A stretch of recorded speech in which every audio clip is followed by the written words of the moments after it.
So let's start with the class. If somebody joins, maybe I'll just pause for a little while and then uh, try to admit them, right? That happens in the first one or two classes because the class role list has not been finalized yet. So we'll just add explicit permission to students so that they can join directly.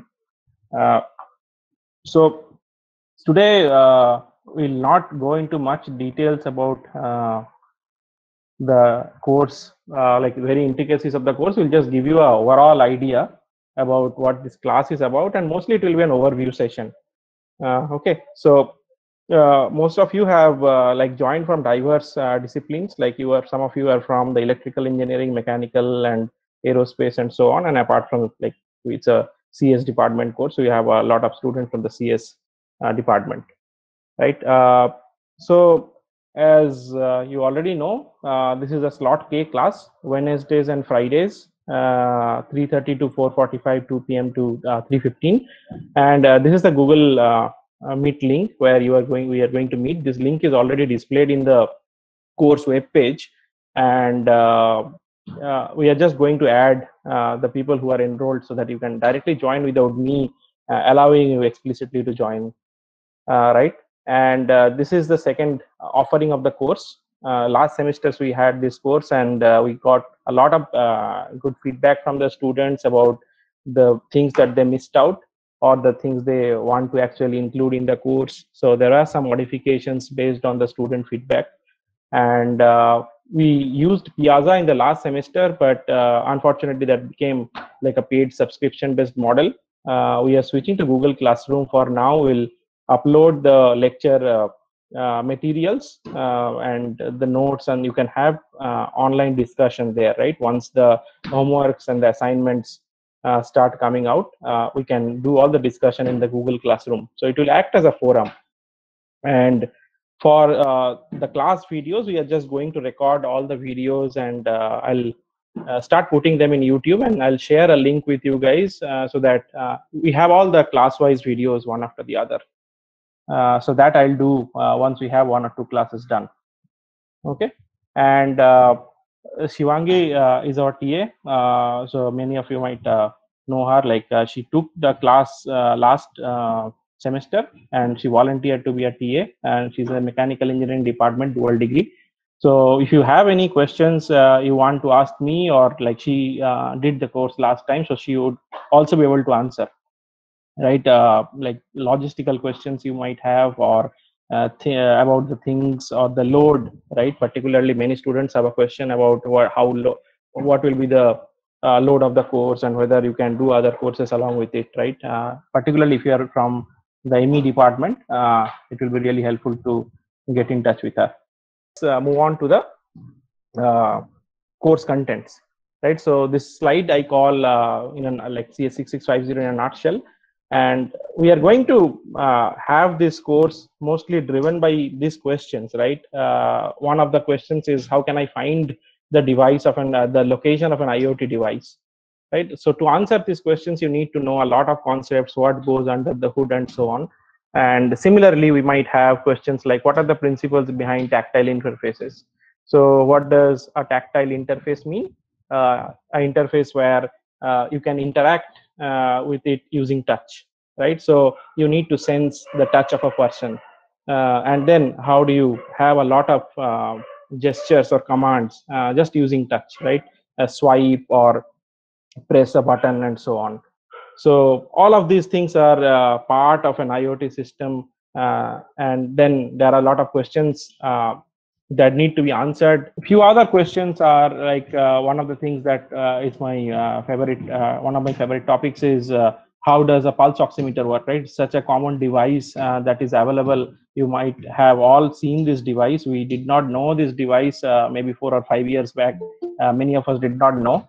But yeah, nowadays this has become like a things also include like, for example, how do you have a low cost system to detect adulterated honey, right? Or any other liquid for that matter, right? Suppose you want to have distinguish in between two liquids without actually touching them, right? It's called a non-invasive way or non-intrusive way in order to detect whether two liquids are different from each other. We can use this kind of sensing mechanisms. Last but not the least, we are trying to use all camera-free approaches, particularly once we are trying to do sensing. So can we do micro gesture recognition for future gaming interfaces and touch-free control? So we are all aware about devices like Kinect and other gaming sort of devices that tracks using camera or infrared camera for that matter, using your body movements and so on. So can we do micro gestures where we can track the movements of your fingers and then convert them into some kind of intricate controls, right, by which you want to interact with a computer or some kind of a sensing system for that matter. Okay, and following this, right, what in essence what we want to do is we want to have a system where uh, it does a variety of sensing tasks, and the question that we want to ask is that what happens under the hood. That's why I put it in inverted commas. This, what is the algorithm or what is the modality that actually helps it achieve the sensing task that we are looking for. Okay, so one of the agenda that we will have is understand the core or the physical principles behind the sensing application. That is going to be one of the key things that we will cover in the class through variety of examples and case studies, right? And then how do you practically translate this idea into a computer system, right? You want to develop a system that uh, runs these algorithms, achieves the sensing task in a very efficient way, right? We are talking about IoT systems, so particularly low resources, like low on energy, like mostly battery powered, and very non it's not a desktop based system, so the amount of CPU resources, memory and all that you are going to have will be pretty less, right? So systems design followed by sensing algorithms, and while designing all these things we need to keep in mind two things. The first one is low cost, not only in terms of money but also in terms of energy, right? So whatever algorithms you design cannot be like super complicated or like super memory intensive, so that it does not, we cannot afford to run those kind of sensing tasks on a like small embedded computer. So these are some of the things that we are going to explore in this course. So as you said, this is like a big field, right, in IoT, and in there are lots of sensing use cases that might be there. We won't be able to cover everything, but what I'm going to do is I'm going to give you the general principles or the idea behind some of the sensing applications, right? And then you can extrapolate from there when you face new problems or new applications, right?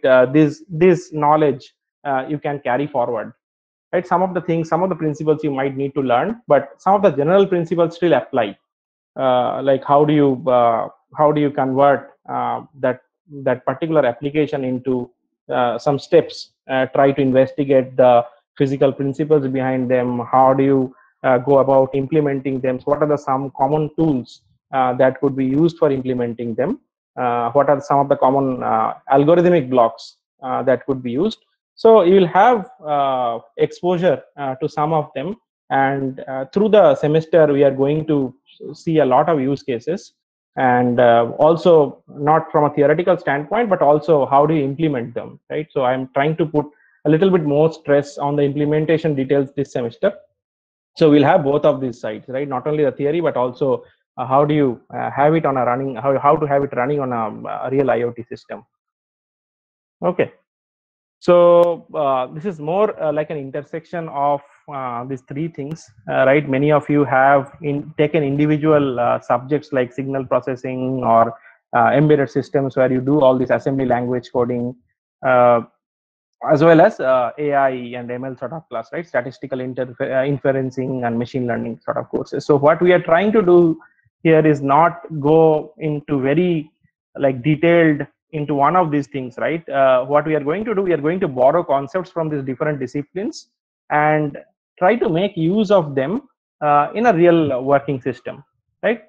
So that's why I mentioned expect to work in the intersection of systems and ML.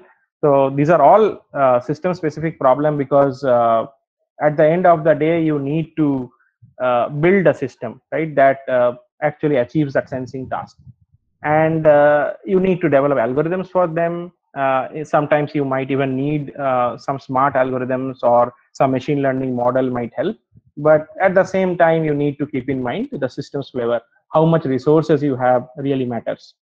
And there are interdisciplinary stuff that might come up given the application concerned. For example, in the pulse oximeter case, this is a measuring the blood SpO2 level. So you need to know what does this mean, and what are the physical properties that could be detected in the blood that will result you to develop the sensing system. Okay, so we have to try to work in a certain intersection of topics. So this very much translates to this figure, right, that I drew. It's like use these concepts as Lego blocks, right? In the future, you might be seeing use cases that we have not covered in the class. But what will be there is that you will have, as a takeout from the class, you will have these Lego blocks, right? You know what is an FFT, you know what how to deal with an acoustic signal, you know you have worked on a peak detection algorithm, right? So these things will be there with you. And what we want you to achieve is to build this thing, right, using the Lego blocks that you have collected from the class, be it your project, be it some of the assignments that we will give you, or maybe a future project that you will do beyond this class, right? You might want to do your own startup or something. So these are the takeaway points that you will carry out, right? So this is one of the expected learning outcome. And some of these building blocks, by the way, will be pretty common for many sensing applications. They are very standard. So you are just these are like modules that you can treat them as modules, right? Both from like the physical standpoint, also the way they are implemented, right? If you have an idea about okay how to write a program for doing peak detection in a time series signal, right? Whether the signal is a temperature data, whether the signal is some voltage data, it really doesn't matter, right? From an algorithmic standpoint, or even for k-means clustering, some of you already know, right? So doesn't really matter. Okay, so now let's look at some simple sensing systems. Okay, so let's start with something as simple as a temperature sensor. So it's a digital temperature sensor, and what it does is just record temperature samples, right? And basically it's a digital sensor, so it's going to give out uh, the value of a temperature through this digital bus, right? This is going to send out it's not an analog value. We'll come to those things later. It's just going to give out the value in a binary format, digital format. And all the sensor does is you can't do much with this sensor, so you just power it on, you do the connections right, and all it does is just send the data out to a computer, right? Let's say you connect a Raspberry Pi to this sensor, or you connect an Arduino device, some embedded computer to this sensor, you can just read this data out, right? So there is nothing much interesting in terms of sensing, right? uh, it already does its job, and you just record the values like whatever is your temperature. So this is one aspect, right, of IoT devices, or the IoT discipline in general, where you focus more on the aspect of how to deal with this data, like I have shown here. Right, you have the sensor, you have the computing device and network interface, and then the data goes out to the IoT cloud. You have a real-time database where you store the data, and then there is a dashboard and analytics, all these things goes on, right? With that consumes the real-time data coming from the sensors, and you do a lot of processing on the cloud. So in this course we are not going to cover this part, right? We'll cover this in very minimal aspects, or if you want to cover it as a part of your project, we are fine, but we'll be dealing more on this side. Okay, so in like there are two flavors of any IoT course you'll see, right? Some put more focus on the sensing side, what kind of sensors are there, and what kind of sensing algorithms need to be implemented on the computing device. Can you what kind of network interfaces are required, and so on. And there are some ways you can also focus on the other side, or the cloud aspect of things, right? So in this course our focus is very clear. We are just going to focus more on the other aspect, right? The computing aspect, the sensing aspect, right? And that's what the name of the course also reads. Okay, so if you just use the temperature data, right, the way the reason I mentioned it's always not that interesting, right? We don't have much to do here. We get the temperature data and everything is exported to the cloud, and then you do all sorts of analytics, right? Where in which part of the world, what's the temperature, and so on. Right? You can get the data from hundreds or thousands of devices, write them to a real database. There are lots of tools for doing that. So that is another kind of a course where you want to deal with this IoT data in the cloud, right? So that you kind of know what we are dealing in this course, because when you say IoT, there is a lot of different meanings people have implicitly in their mind, right? So I just made them kind of explicitly clear. We are going to deal more with the sensing device, computing device, and the sensing algorithms per se. Okay. Any questions? If you have any questions, please feel free to ask. You can unmute yourself and ask the question. Okay. So now, since you have already seen something like a temperature sensor, and we are not doing any sensing task actively, right? That all you are getting is the temperature data. Now we want to see something more, right? That involves some kind of a physical principle. So let's say we are dealing with something called photodiode. It's also an infrared sensor, you can call it. What does it do? It's basically its resistance and the output voltage change in proportion to the intensity of the IR light received. Okay, so this is just a diode, and all of you are aware of what a diode is. And what's the speciality of this photodiode? If you shine an infrared light on top of this, depending on the intensity of the infrared light that you are shining on this diode, the resistance and hence the output voltage will change, right? So this is the principle, this is the why of the system, right? Why does it work in this particular way? Okay, and now our idea is to leverage as much as possible from this device, right? Turn it into a sensing system. So one idea could be that you might have an IR emitter somewhere, and based on how much is the intensity that is received in the photodiode from the IR emitter, it is going to produce some kind of a voltage. Okay.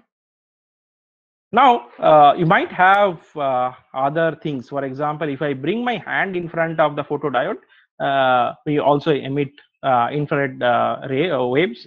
So that might also impact the amount of voltage that you see across the photodiode. So indirectly, if you think, it's sort of detecting if you are bringing your hand close by to the photodiode or not. Let's see that we are starting to think more on the sensing side. So what the physicists gave us was pretty simple. It's a diode whose resistance and the output voltage change in proportion to the intensity of the IR light received. So it is our duty, or like as engineers, right? We want to give more wings to the system. We want to bring more more features, right? So that it can do a variety of sensing tasks. Not only that, if you have a reflector, right? Suppose you have a wall or you have a person standing, so he or she will also, or the wall will also reflect this IR waves, right? So the infrared waves can go hit hit back with the reflector and come back, right? And if there was no reflector, probably that light is just going to the IR light was just going to go away, or like it's going to go unobstructed, right? It's not going to come back. So this can also tell you the presence of a reflector, whether there is any obstacle that is present, right?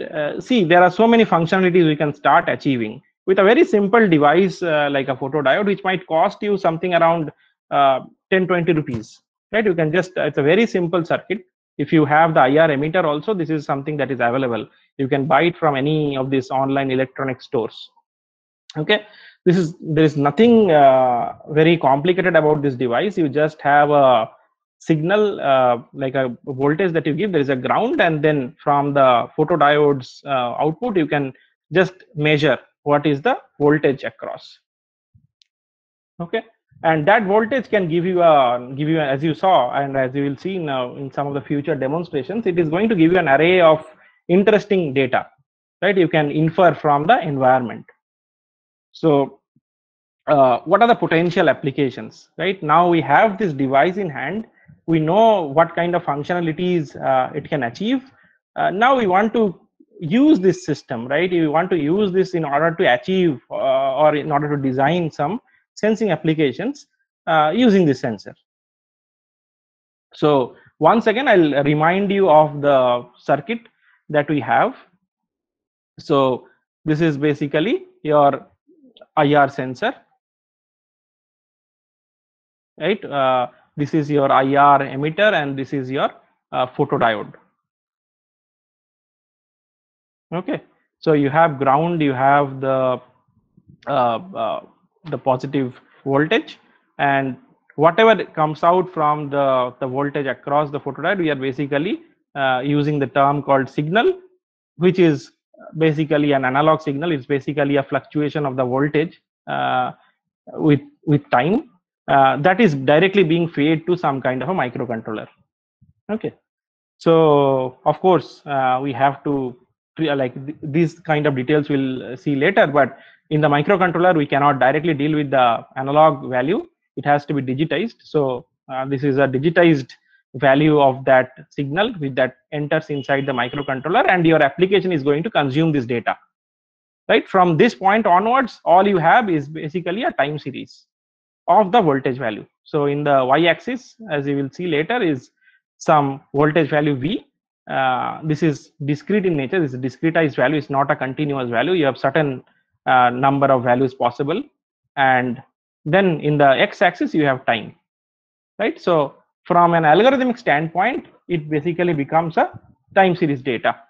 And what we are trying to infer is some kind of characteristics about the physical environment. So this is one. What physical environment is this device in? Is there an obstacle nearby? What are any dynamics with the system, right? Is there anything moving? Okay, so these sort of questions we can start answering. So currently what we have is like we have the why, we know why it works, what are the physical principles behind it that makes it work. We know how to ingest this data from the sensor. We know how to build this system, let's say. Now all I have from the system is the time series that I told you. So we have got a hammer prepared, right? And then we want to answer questions like what it can be used for, right? That is basically the answer to what, right? How should we use this hammer to break these bricks or break glass, or what exactly do you want to use it for? So that is the very essence while you start designing sensing systems. You have this tool, right? Now how smartly can you use this tool? Okay, so there is an array of applications that is possible. As you saw that when I bring my hand near the sensor, right, I can influence the voltage that is coming out from the that is coming out as this raw signal. Okay, many applications we were discussing. So one of them could be proximity detection, right? Proximity detection. So this proximity detection is nothing but whether I am in the close proximity to the sensor device. I'm very close to the sensing device or not. Okay, or obstacle detection. If it goes near to the wall, if you put it on top of a robot, the robot knows that I am in very close contact with the wall, right? I should not go more, otherwise I'll just collide with the wall and this might damage the robot. So this kind of applications would be possible, right? So I'll give you a real demonstration, so you can get a real feel about what we are talking about for so long. So let's see our the sensor device in action, right? So what we have here is, you can see the sensor. So this is a sensor that is connected to a computer. It's in this case it's connected to an Arduino device. and we have programmed the Arduino device and exporting that data to a computer for visualization. So on the left hand side, I could see the normalized analog value. So whatever I was getting, it's a value from, it's an integer value from 1 to 1023. So it's actually 0 to 1023 for a 10-bit ADC. I'll come to those details later in the semester. And we have just divided the maximum value. So it's normalized from 0 to 1. Okay. So on the left hand side here, whatever you are seeing is the time series that I mentioned, the fluctuation in the voltage value with respect to time. And what I am showing you is a window, right? This window spans for 120 seconds and 120 samples rather. And then we basically, it's a queue. So the things that were added earlier, that goes out and the new entries come in. And on the right hand side, you don't have to bother right now, but about the frequency components, but it somehow shows you if there is a dynamicity that is associated with the environment, at what frequency, if it is a periodic pattern, at what frequency does it change. Okay, so 0 hertz means it doesn't change at all. There is nothing present, and 4 is basically the maximum value we can achieve here. It's like something repeats 4 times a second. Okay, so let's go through this video. So this is a real feed from the sensor data, and all we are getting is some kind of a noise value here, right? So some so now when I bring my hand, please observe there is a change, right? So when I take away my hand, there is a sudden dip in the value, and when I bring my hand nearby, the value changes. Okay, so I can using some kind of a threshold, it would be possible to detect the proximity. Now I start moving my hand, and then with a certain periodic pattern, if you see, I'm basically moving towards the sensor and moving away from the sensor. And now the frequency component also, you can see there is a certain spike. So once I start moving my hand in a faster way, right, so the frequency sort of increases now. Okay, so I call it like fast moving. So it's some kind of a gesture. And now if you are doing it very fast, right, you see once the queue sort of empties out, so we have all the first values. So here we are trying to see a peak. Right, now starting from a simple proximity detection, right, we could see all these nice patterns, right? Once how I am moving my hand, right? That is another interesting piece of information. Okay, so although this is not a very useful example, but at least you can see that we can do much more than just doing a proximity detection. Right now, what we had in our hands was simply a photodiode that could sense voltage, right? So it is our duty to be imaginative or creative and then convert it into a very interesting sensing system, right? So we got some head start. I think you have some idea about what was happening. Okay, so as I told you, right, while going through the video also, right, if you see even just this is the time series data that we were observing, and this is at least one feature, right? On the right hand side, we are showing this frequency domain components that will explain in much more details later. But see, from an algorithmic standpoint or a machine learning perspective, right, this is some algorithm that works on the time series data and gives you this output. To an ML algorithm, it is very apparent to directly tell whether your hand was moving fast or whether your hand was moving slow, right? Or suppose instead of just moving your hand, you made some other intricate gestures with your hand. Suppose you are moving your thumb, right? Or you are moving some other finger, or you are moving your finger in a certain way, right? To indicate some kind of a control, right? Suppose you want to build some control for your some kind of a human computer interaction, right? So for doing those, these kind of frequency responses might be useful. So what we are trying to develop on the right hand side is that you call typically features, right? Okay, so this is just one naive feature, but you can have much more complicated features, right? And your idea would be to learn this thing, or if you have some simple algorithm that you can operate, in this case you don't have to learn anything fancy per se. Just looking at the frequency value, you can tell your hand was moving fast or your hand was moving slow, right?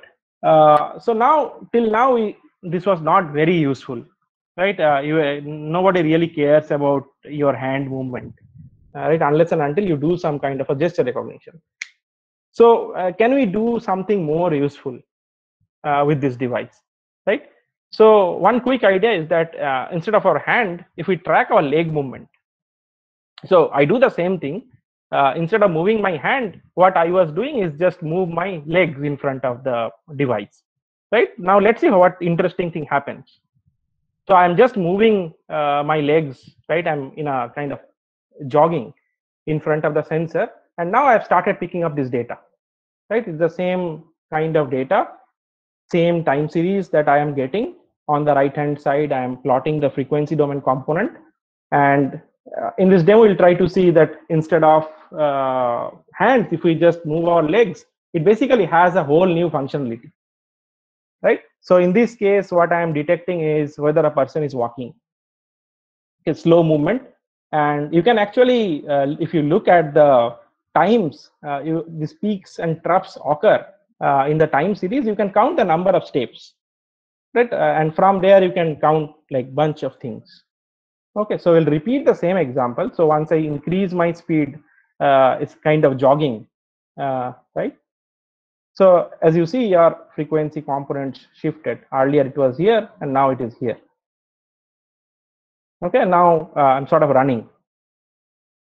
Okay, so it does not have any other device other than this 10 rupees or 20 rupees photodiode, but I could actually track the number of steps that I'm taking. See, I could measure your speed, like in this virtual, it's not even a treadmill, nothing. It's just on the floor. Okay.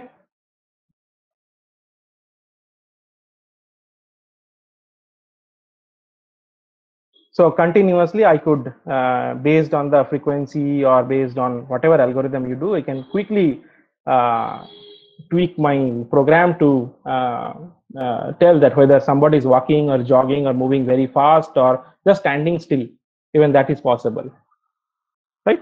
So now see, earlier we were demonstrating this example with your hands, and now just with a leg, it becomes a whole new device with a whole new functionality, right? So in terms of an app, right, we do something like this using Fitbits, right? You you wear a smart watch kind of thing in your hand, and once you do this kind of movement, they have inertial sensors which also pick up the similar kind of movement information.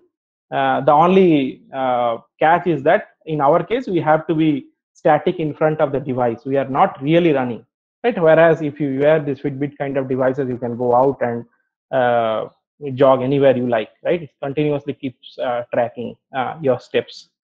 But yeah, in that case, the thing costs thousands of rupees, but we are bringing on the cost one order of magnitude less, right? It won't cost you more than a few hundreds, whatever we are creating, right? And you want to translate this idea into your app, right? Now becomes the amount of features you can punch in your sensing system. Okay, all you care about is some device like this. Maybe you can give one or two or three devices like this so that your accuracy increases. You can give much more analytics in terms of your other body movements, right? I call this IR feed because this is based on this IR sensing, infrared sensing. So if you want to design some more intricate algorithms, you can do all these sort of things, right? Suppose you start exercising in front of the device. How much can I say, right? Amount of number of steps taken, what was your average speed, how much distance you have traveled, how much calories you have burnt, all sorts of questions you can start answering, right? Again, the accuracy is a big question mark based on how much you calibrate the device, but using these physical principles gives us a deterministic way to proceed towards that direction. Okay, it's not that it is impossible. It would be possible in a certain, like maybe the accuracy that you will have in terms of your step count might be a little bit poor, right, compared to what you can get in a Fitbit device. Okay, but that gives you enough idea, right, to create a sensing system, and we can understand in this way how what the sensing system means. And mind it, right, we have very little compute. So it's just a small box that has this infrared sensor that tracks your movement, and using a Bluetooth interface, or like Bluetooth is a better option here, sends this data to your mobile phone. You might have an app, and then you can do all sorts of analytics, put this data to your cloud, you can connect it with some kind of health apps and so on, right? But what we are interested in is, so starting from a very cheap, very simple, very humble device like this IR photodiode, we could do something like fitness tracking, right? That is something that we are more interested in. Okay, so any questions still here? Anything you did not understand? Anybody? Okay. So for designing a sensing systems, these are the three pillars that we should care about. One is what exactly you want to do here. What is the application in mind? So what application, or the what sensing task, as I mentioned here, right? It's the whether you are tracking the location of somebody, whether you are tracking the dynamics, right? The way we were doing last time was we are tracking the dynamics of the human being, right? How he is moving, how many steps he or she is taking. Whether we are trying to understand the properties of a substance, right? What is the density of a certain substance, just to tell apart two similar looking substances. Suppose you have Pepsi and you have Coca-Cola, right? And you want to tell apart without touching them, right? And these kind of applications really are very important while you pass things in the airport, right? They really don't know unless and until you put it in a very expensive machine. They cannot tell you what exactly the substance is, right? But if they can tell, without doing much investigation on the liquid itself, that this is a safe liquid, this is not any kind of explosive, this is really Coca-Cola or Pepsi, uh, then it basically solves a big problem, right? So you can use sensing for investigating the properties of that certain matter. And next comes why. What are the physical principles involved? Why does it work? Or what are the physical principles behind it? It could be things like whether we should use a wireless signal, an RF signal, in order to investigate that problem. Whether we should use acoustics or ultrasonic waves in order to investigate this problem. Can we use infrared? Right? There are so many examples we can, so many modalities we can use. And then how are you going to achieve it, right? Whether it is feasible. The first thing I mentioned in the first couple of slides is translate the sensing task in a feasible computing system. For that, you need to develop algorithms, right? And you need to make sure that those algorithms are capable of running at real time in a sort of acceptable accuracy limits, right? Of course, you need to give out accurate results as much as possible. So that is another challenge. So combination of these three things will help you understand how a sensing system works. Okay. So some of the topics, this is something that I have already put in the website now. Probably you have looked at it. So we'll go into basics of sensing. What are the things that are really required? For example, event detection, something that is a fundamental work of a sensor, right? Whether some event has happened or not, right? And then it comes to discretization. We are all using digital computers. Time and as well as amplitude, whatever you are sensing are although continuous variables, but we need to convert them into a discretized form so that we can consume them in computers, right? And how much we are discretizing, that is the question, right? If you are discretizing it in a very coarse-grained level, you will introduce more errors. And then we are also going to look at some frequency domain tools, right? So not just the time series, but also can we look into the same data with a different lens, the frequency lens, right? And if we have time towards the later part of the semester, we can also look at wireless sensing, using RF signals, right? Things like radars or like Doppler radars, by which you can measure the velocity of a car, right? Without putting any device on the car. You have seen while you drive, they will detect your speed, right? So some of these sensing concepts, and then we are going to put a little bit of a stress on the implementation. So I'm going to also cover microcontroller architecture in very simple terms, right? If you want to do a course on computer organization or architecture or embedded system, that will give you much more detailed outlook. But here I'm just going to give you something very basic so that you understand or try to follow the rest of the concepts, right? So that you have a working knowledge for implementing these concepts. And regular digital sensor interfacing through I2C bus or SPI bus, how to control or handle interrupts, what are interrupts after all, right? And then different sensing tips and tricks, right? As we come across certain typical sensors, right, there are certain things to be done in a particular way, right? So if I come across something interesting, I'll just share my results, or I'll share my opinions regarding that. And if you come across something which you think is worth of sharing, you are welcome to do that, right? And regarding the modalities, one is IR sensing, and we have already looked at things like proximity detection or step counting. We can look at gestures, and all the way to understanding the dynamics of your heart, right? Using this IR sensor, you can also pick up your heartbeat, because your heart is also showing some dynamics, it's moving. From that you can figure out what is the rate of movement of your heart.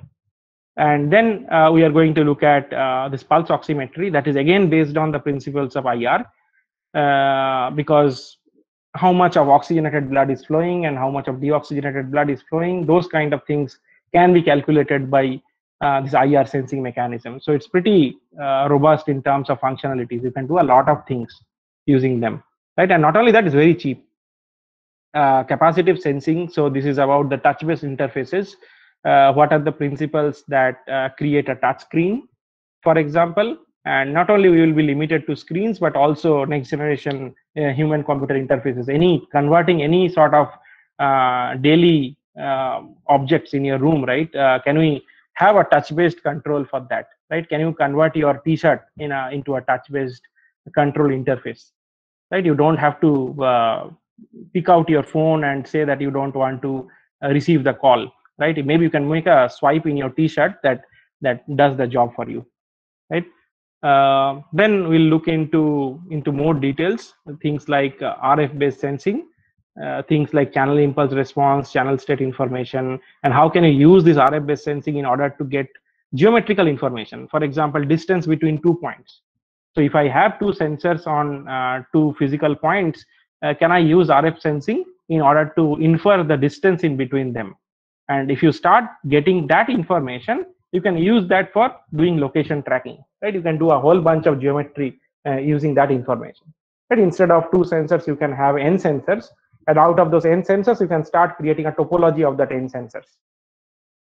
And the other thing is material identification. We can go through one or two research papers, and I'll give you some insights about how to use RF sensing in order to do material identification.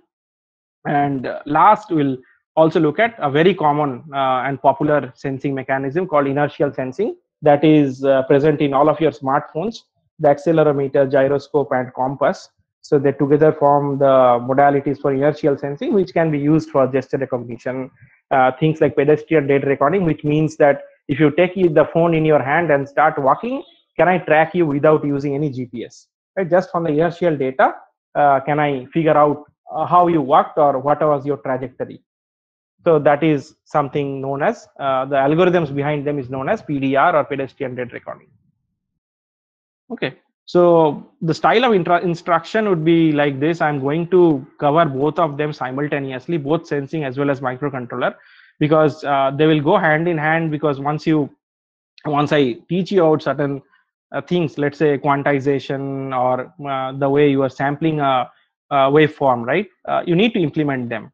So I am going to teach a little bit of introductory microcontroller in the very beginning, so that you get your base prepared. If you have some kind of a device at your disposal, you can set them up, and then I start teaching sensing. And at the same time, I'll be coming back and forth how to implement them, right? And once we have enough confidence about how to implement very simple sensing tasks, we'll start with these case studies.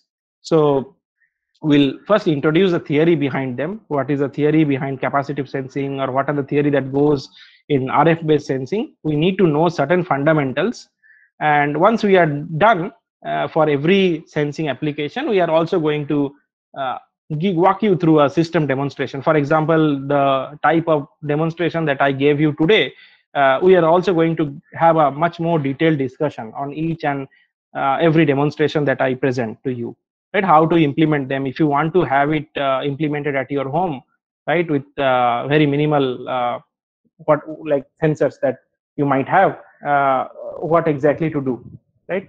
So some coding in terms of implementation we will discuss, right, to whatever extent possible. Access to devices. So as you know, this is the class is completely online, and we really can't exchange devices, or if your friend buys something, he cannot lend it to you for a few days.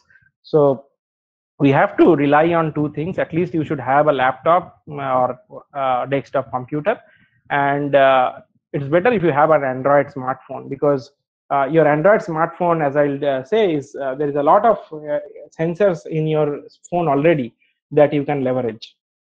Okay, so you can potentially use your smartphone to get this sensor logs, right, sensor data.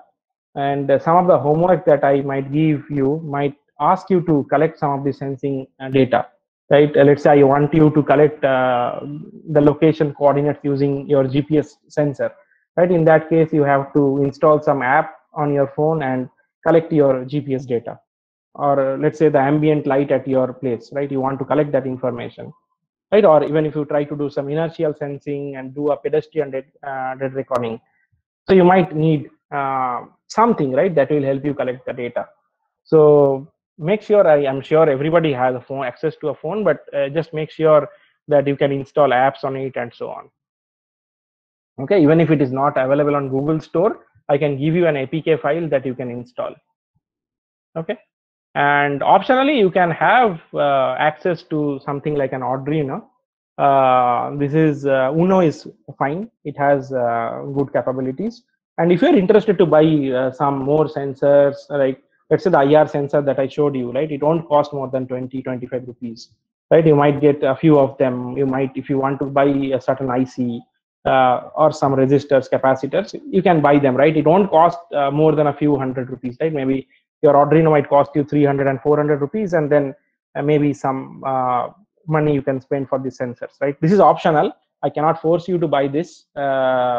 So it is just for your own learning experience, right? The way when we go through microcontrollers, when we teach you how to program a certain thing, right, you can instantly do that at your home, right? So that will give you much more in-depth understanding about how to write embedded system, how to do embedded system programming, or to get a real feel, right? I cannot show you every possibility in the class. I just going to show you how to head start with a certain kind of sensor.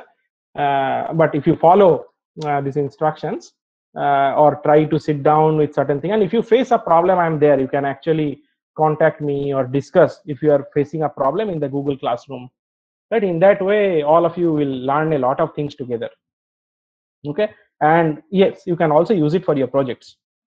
So if you buy this Arduino or and a bunch of sensors, right, if you start thinking about a certain project later, you can of course do real kind of an IoT project, right? It's, you can always do some simulation based project, but what we need you to learn from this class is actually help you in understanding to build a real system. So that is our end goal. Okay, so this is about the optional access to devices, and this is about the phone thing that I was talking about. So your phone has so many types of sensors, starting from ambient light sensor, infrared. Some of the older phones had them. You have Wi-Fi, Bluetooth. You have a touch screen. You have this IMU, GPS, microphone. Right, microphone can itself can do a lot of things. Right, you can do this acoustic sensing. If you send a sound signal from one phone and capture it in another phone, then you can make a lot of inferences from the environment for about the environment or the dynamics of the environment. So pretty much this gives you a good device that has programming capabilities. For that, you need to understand or know a little bit about the Android programming. If you know Android programming, it's always better, right? Even if you don't have much idea, you can pick it up, right? You can start learning. So it's always better to learn, right? Either if you are comfortable with this Arduino kind of things, you have a device, or if you are willing to buy them, you can do that, or you can have a phone-based plan. And this is about the organization of the class. We are almost towards the end of today's session. So the class participation is 10%. I want you guys to discuss among each other, give insights in the Google Classroom. Right. So we are going to take a look on that. We are going to monitor that how much you are actually participating in the class in terms of your activities. There will be 2 quizzes. Accounting for this is tentative, it could be 20 to 25%. 2 quizzes will be there. There will be 2 homework assignments. So last time we had 1 quiz and 3 homework assignments.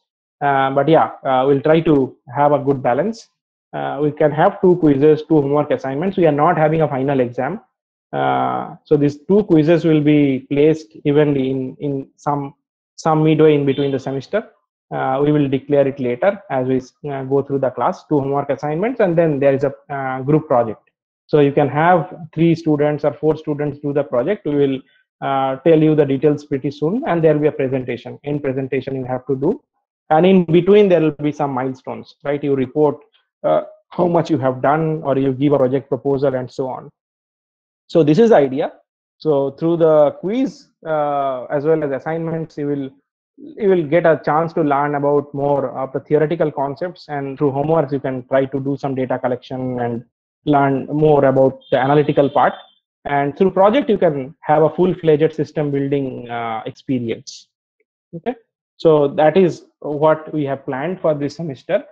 And the final comments regarding registration, I see a lot of students joining in, right, as registering for the class. Even last time this thing happened, and when we go into more intricate details, people get scared. So you have to reread the name of the course. It's just not IoT, right? Many people say that, oh,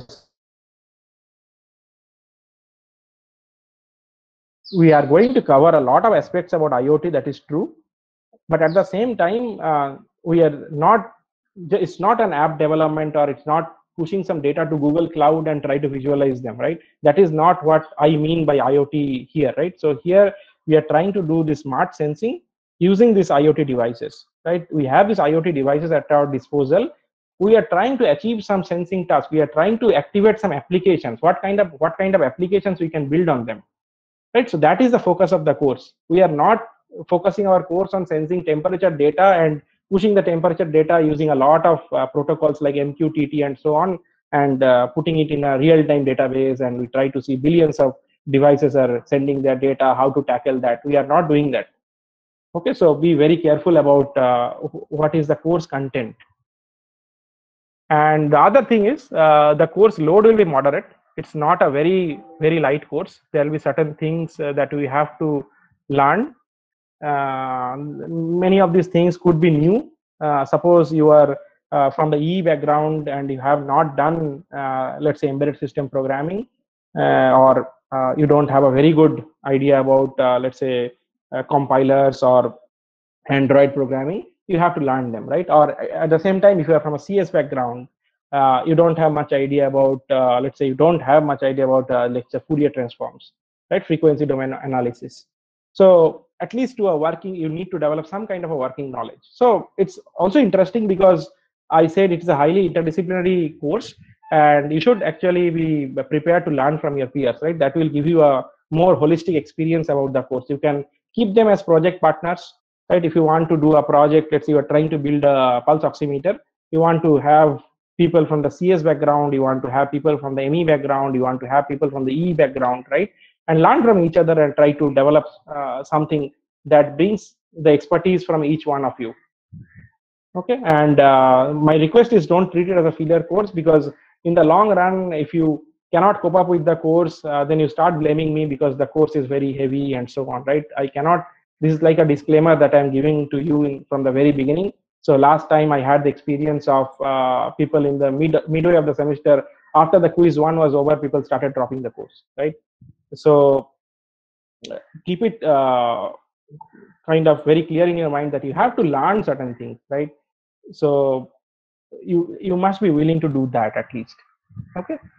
And there are a lot of opportunities that you can get by doing this. You can get a very good head start on research agenda, right? If you are more interested in doing pursuing, many of you could be like master students, but if you are an undergrad student also, if you are interested in research direction, this can give you enough research nuggets, I would say, in order to pursue right later, right? Suppose you want to pursue this project with some other professor, or you want to do a PhD later, right? This will give you some it will help you to make some informed decision later, right? So what exactly this IoT mean, what this is the sensing thing all about. So you get this semester to explore, right? It's not that you have to do exactly what I teach in class, but apart from that, also as a part of your project, you can explore things on your own. All right. So, and also you will get a chance to understand what are the like industry challenges. You will like to build a real system, right? In pen and paper, many of these things look very simple, but once you start looking into things like actual cost, energy cost, the real-time nature of the system, whether it is going to work, the robustness, that will give you a lot of idea about why certain things are more expensive, while certain things are very difficult to do, and while some of the systems are much more easier to realize, right? And this field has a very good traction in the industry. So there's a lot of investment, particularly in smart health, as you know, and smart cities. So sensing systems, of course, go hand in hand with this kind of gestures from the government or the industry. And this also gives you a head start to do a lot of DIY projects. And many of you are interested in doing a startup in future. There are some takeaway points that you can have from this class that might help you in future, right? I'm not 100% sure, but there could be things that might help you in order to realize certain things in a very new way. You can ideate with us, and of course we have our C5. You can take this idea there if you want to actually build something to at least some kind of a product level, right? So there are guys there who can help you with this. Okay. So this is my parting thoughts. Please participate in the class, ask a lot of questions in the Google Classroom. Try to read a lot. It's not just what I explicitly ask you to read. You can read something, you can discuss with me. And later we can have sessions just for discussing your ideas. We can have doubt clearing sessions, or we can have sessions to discuss our projects that is outside our class hours. We can make arrangements for that, and you can just report me, right? Whatever you have found out. If you have found out something new, I'd be happy to discuss that with you. We can actually include that even in later versions of our of this course, right? So always be proactive in proposing new ideas and explore new research topics, right? So I'll have this survey. So I'll share this link in the Google Classroom, or if you have a phone in front of you, you can get the QR code. This is a Google form that you can fill up, so that I try to understand, gauge your interest, what you are looking for, and what is your expertise, so that I can modulate my teaching based on your expertise, or what kind of things you are looking for, or your expectations from the class, right? So if you have any questions regarding, so I'll stop a little bit early, right? I wanted to listen from you. If you have any specific things to ask regarding the class, we can discuss.